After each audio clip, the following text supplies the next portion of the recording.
Next lesson. JustProfessor here.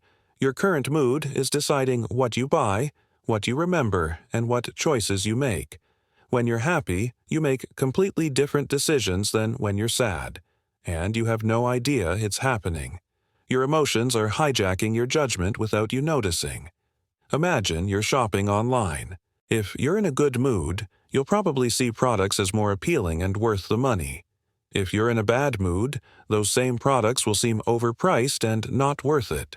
Same products, same prices, but your mood completely changes how you judge them. This is the valence effect, when your current emotional state colors everything you perceive, remember, and decide. Good moods make everything seem better. Bad moods make everything seem worse.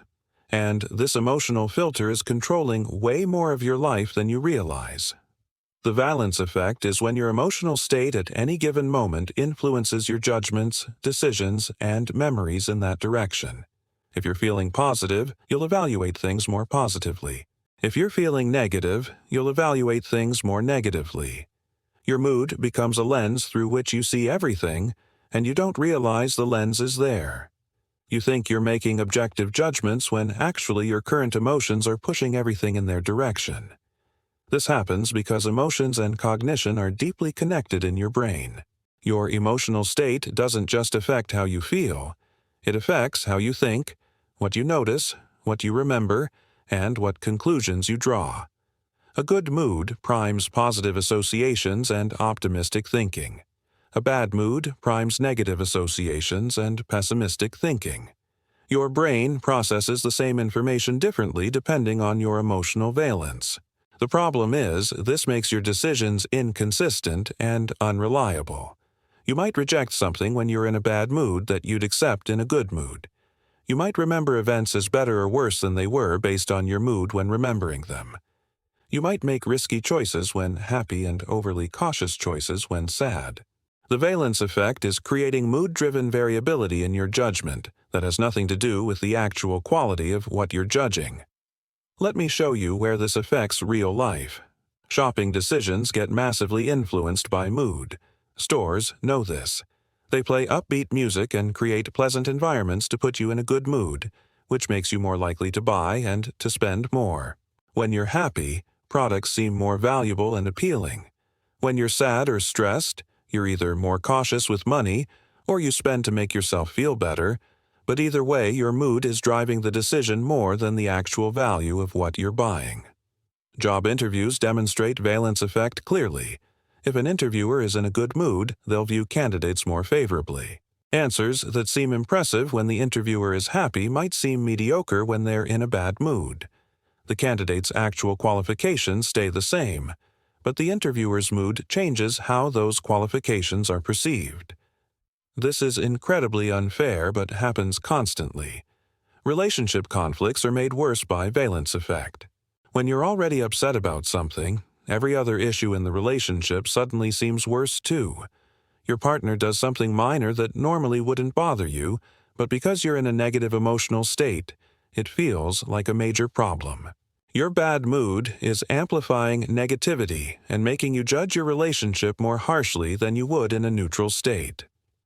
Memory recall shows valence effect strongly. When you're in a good mood, you remember positive events from your past more easily. When you're in a bad mood, negative memories come to mind more readily. This creates a feedback loop. Your bad mood makes you remember bad things, which makes your mood worse. Your good mood makes you remember good things, which reinforces the good mood. Your current emotional state is literally changing what you remember about your own life. Academic and work performance gets affected. When students are in positive moods, they're more creative, more willing to take on challenges, and better at problem solving. Negative moods make people more cautious, more critical, and sometimes more analytical, but also more likely to give up. Your mood affects how capable you actually are, not just how capable you feel. Risk-taking changes dramatically with mood. Happy people take more risks because everything feels more manageable and positive outcomes seem more likely. Sad or anxious people avoid risks because potential negative outcomes feel more threatening. Same risk, same potential outcomes, but your mood changes whether you take it or avoid it. Negotiations and conflicts get heavily influenced by valence effect. If you enter a negotiation in a good mood, you're more likely to reach agreement, see the other person's perspective, and find creative solutions. If you're in a bad mood, you're more adversarial, more focused on what you might lose, and less willing to compromise. Your mood is determining the outcome as much as the actual terms being discussed. Consumer reviews show this effect clearly. Someone writes a review right after having a good experience in a good mood. The review is glowing and overlooks minor flaws. Someone writes a review in a bad mood. The review is harsh and focuses on negatives while minimizing positives. The same product or service gets completely different reviews based on the reviewer's mood at the time of writing. So, how do you prevent your mood from controlling your decisions? How do you make judgments that aren't distorted by temporary emotional states? First, recognize when you're in a strong emotional state. Before making important decisions, check in with yourself. Am I unusually happy, sad, angry, or stressed right now? If yes, that's a warning sign that valence effect might be distorting your judgment. Awareness of your mood helps you account for it. Second, delay important decisions when possible. If you're in a notably good or bad mood, postpone major choices until you're in a more neutral state.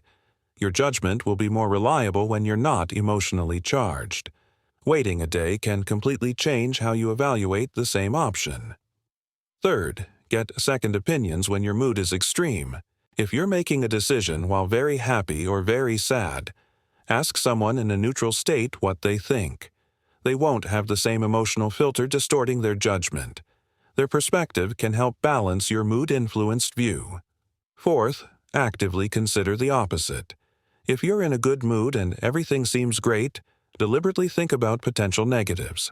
If you're in a bad mood and everything seems terrible, deliberately think about potential positives. This counteracts the valence effect by forcing your brain to consider information that your current mood is filtering out. Fifth, use objective criteria and checklists.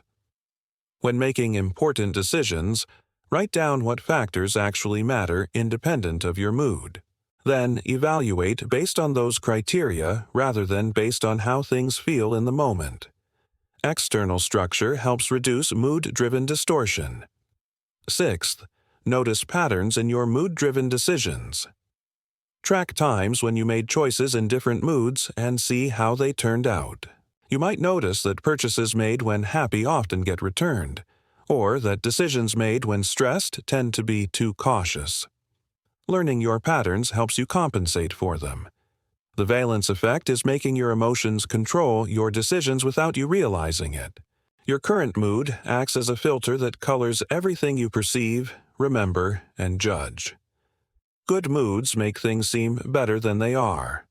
Bad moods make things seem worse. This emotional lens is operating constantly, but you think you're seeing clearly. This creates real problems. You make inconsistent decisions based on temporary emotional states. You remember your past differently depending on your current feelings. You evaluate people and situations unfairly based on whether you happen to be in a good or bad mood. Your mood-driven judgments can be completely different from what you decide in a neutral emotional state. Understanding the valence effect helps you recognize when emotions are distorting your thinking. It doesn't eliminate the effect. Your mood will always influence your cognition to some degree. But awareness lets you compensate. You can delay decisions, seek outside perspectives, and use objective criteria to reduce mood-driven distortion. The next time you're about to make an important decision, check your emotional state first. If you're notably happy, sad, angry, or stressed, recognize that your judgment is probably being influenced by that mood. What seems like the obvious right choice in the moment might look completely different when you're in a neutral state. Don't let temporary emotions make permanent decisions. Your mood is valid, but it's not a reliable decision-making tool. Feel your emotions, but don't let them control your judgment without at least recognizing that they're active and potentially distorting your view. That recognition is the first step to making choices based on actual merit, rather than on whatever emotional filter you happen to be wearing today. Subscribe to learn about more emotional biases secretly influencing your decisions and behavior.